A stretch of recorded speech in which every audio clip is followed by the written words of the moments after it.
IC7 Part 2 is regarding multiple linear regression. If you read the instructions on the first tab, you can see that we are instructed to conduct a regression analysis to determine if operating cost, fridge size, freezer size, number of shelves, square footage of shelves, number of features, and the color of the refrigerator, if those can be used to predict the cost or the price of the refrigerator. So I'm going to go to the second tab. Here's the data.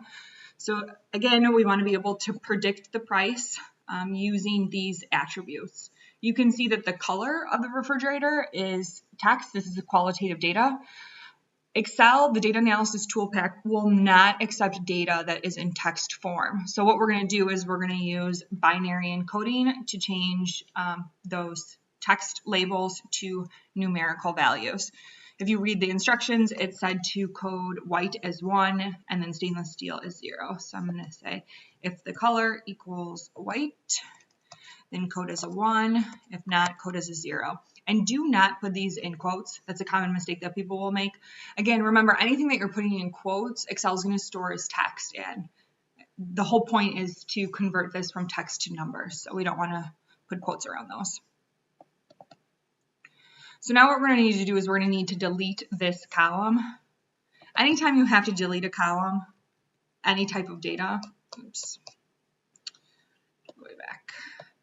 Anytime you have to delete a column, you're always going to want to make a copy of your data set.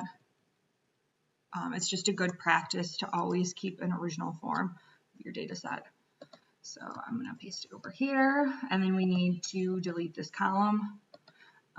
But you can see as soon as we deleted it, it changed it to reference, and that's because this equation was based on that column. So what I'm going to do, and what you should always do, is you should copy it and paste it as values. So I'm going to copy, and then you can paste special, and then you can paste as values. And what happens is it strips that formula. So if you click on a cell, you can see that the formula is removed. So now we can delete that column without any problems. So now we can do the regression analysis. So I'm going to open up the data analysis tool pack. I'm going to select regression. The Y variable, again, the Y variable is the variable you want to be able to predict. So that's price.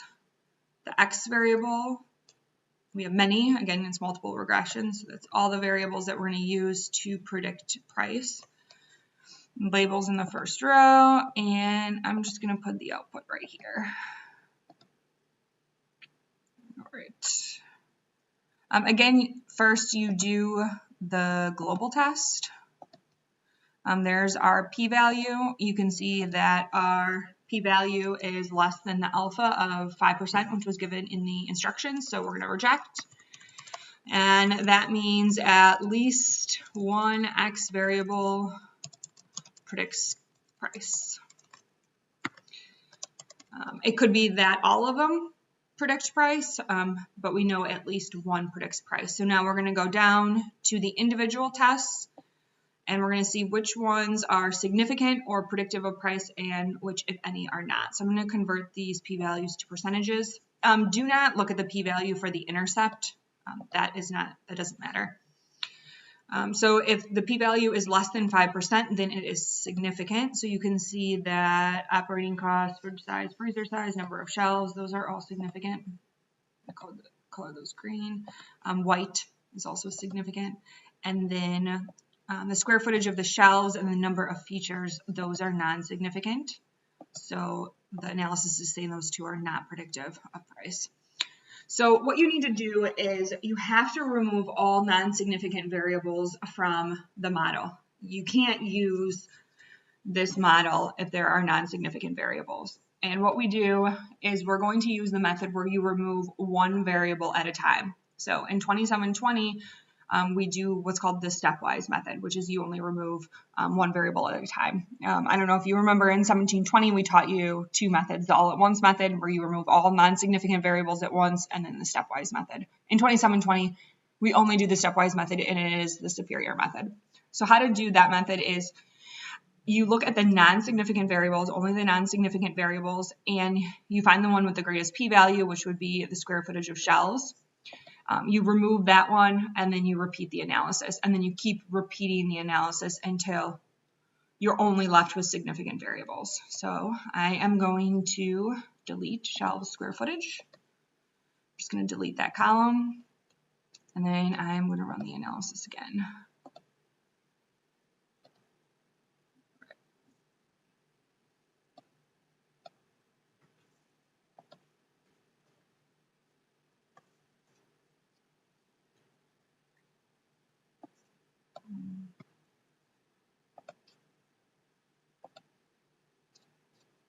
All right, global test, again, significant. Now let's look at our individual tests.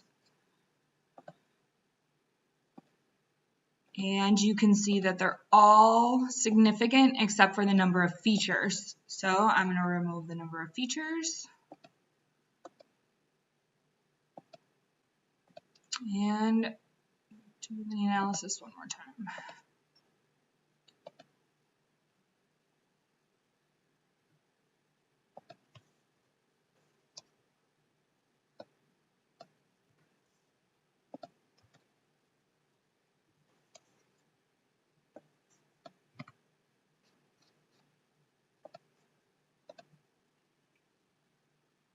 So our global test is significant again. We can go to the individual tests, and they are all significant. Sometimes it turns out like this, sometimes it doesn't. So sometimes when you remove non-significant variables, previously non-significant variable could become significant, and sometimes previously significant variable could become non-significant. So I guess what I'm trying to say is sometimes when you remove a variable, it changes the p-value for the other variables. It's not like that in this example, but that can happen. So this is our final model. This is what we would call our final model. This is the output that we're going to work with, and it's the final model, again, because it's consisting of all significant variables. So I'm just going to copy that, and I am going to place my final model right here. I recommend only putting the final model here, putting all the previous outputs on another tab, and the reason why is because you have to reference the values. And sometimes when people have all the output on one tab, they accidentally reference the wrong values. So,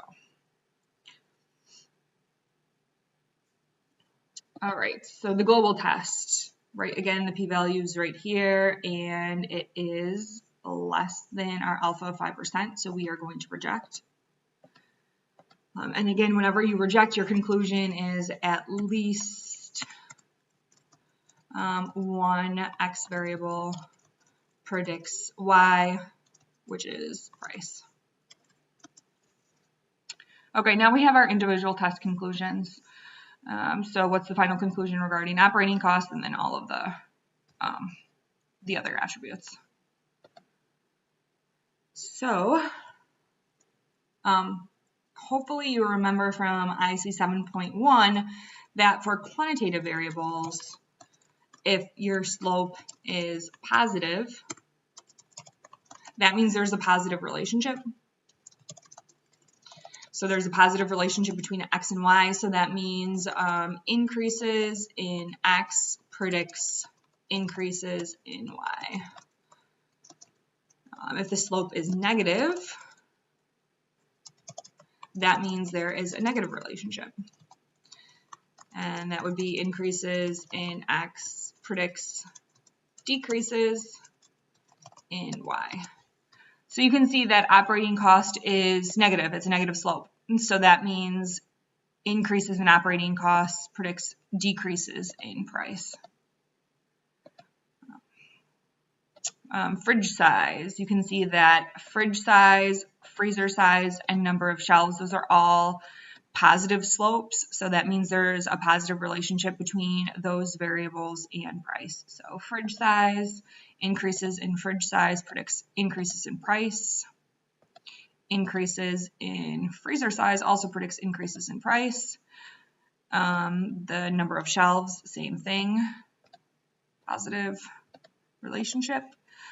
Square footage of shelves and number of features, those were non-significant. We removed those, so they were not included in the final model. So we found those to be non-significant. And then the color. So this is a qualitative variable. It was color. So it's a little, interpreting the slope is a little bit different. So whenever you have qualitative data, or you do binary encoding, if your slope is negative, and that's the case in our example for white, the slope is negative. So if your slope is negative, whatever group you coded as 1,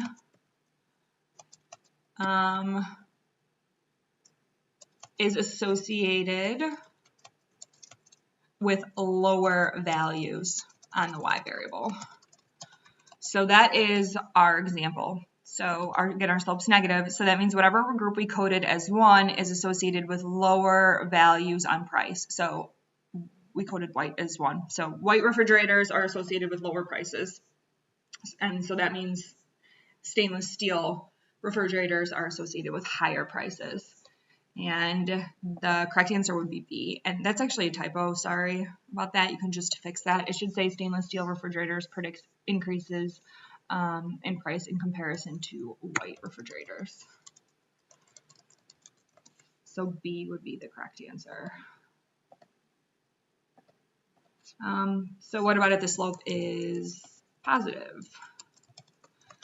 It would be the opposite. So whatever group is coded as 1 is associated with higher values on that y variable.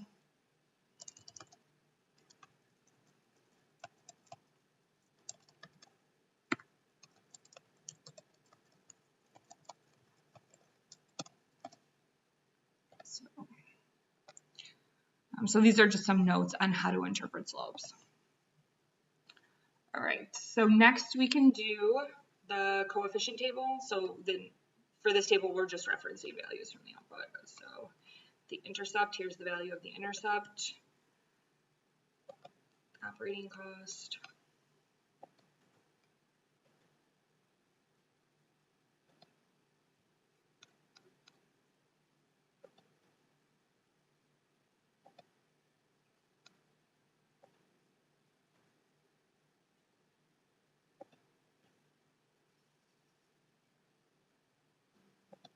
anytime you have a non-significant variable, put NA.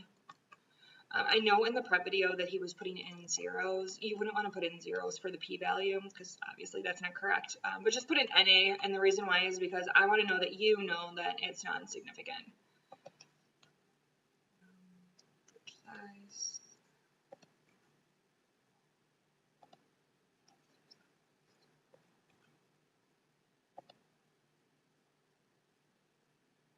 Oh, and the number of shelves, sorry, that was significant. You probably already realized that I had made a mistake.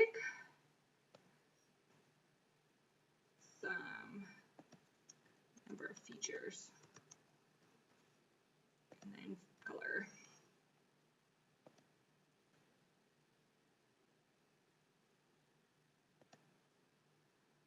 Standard error. You can find that right here. And then R squared. Technically for multiple regression, you really should report the adjusted R squared, but the key was wrong. The hint says 72.23, so I don't want to throw you off. So technically you should report adjusted R squared, but we're just going to do R squared for now. All right, the last thing we want to do is complete the prediction table. So first I'm just going to do the binary encoding for white. So if the color equals white, then code as 1, if not 0. And then we want to estimate cost. So we're going to use our equation. So this is the regression equation. Again, the whole point of doing the analysis is to find out if you can predict price.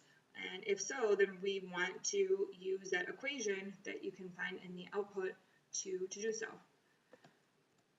So if you remember, the regression equation is the y-intercept plus, and then for each significant variable, you do the slope times the value of the x variable. So it would be the slope for operating cost times the value for operating cost. And then you just keep repeating that for all of the significant variables. So the slope for fridge size times the value for fridge size. Freezer size.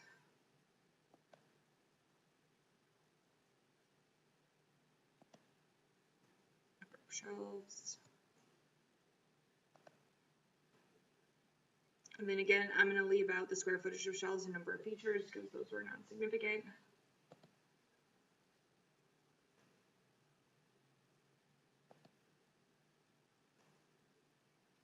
So there is the regression equation. I know in the prep videos he does the sum product. You can't do the sum product if you have text in there, it won't work. I recommend not using the sum product, and the reason why is because I think when people use the sum product, they don't actually understand what the regression equation is, and I think it's important, it's valuable to know what the equation is. All right. Right now we want to do the lower and the upper prediction interval. So if you remember, that's y hat. Y hat is just predicted y or estimated y, so it would be our estimated cost plus 2 times the standard error.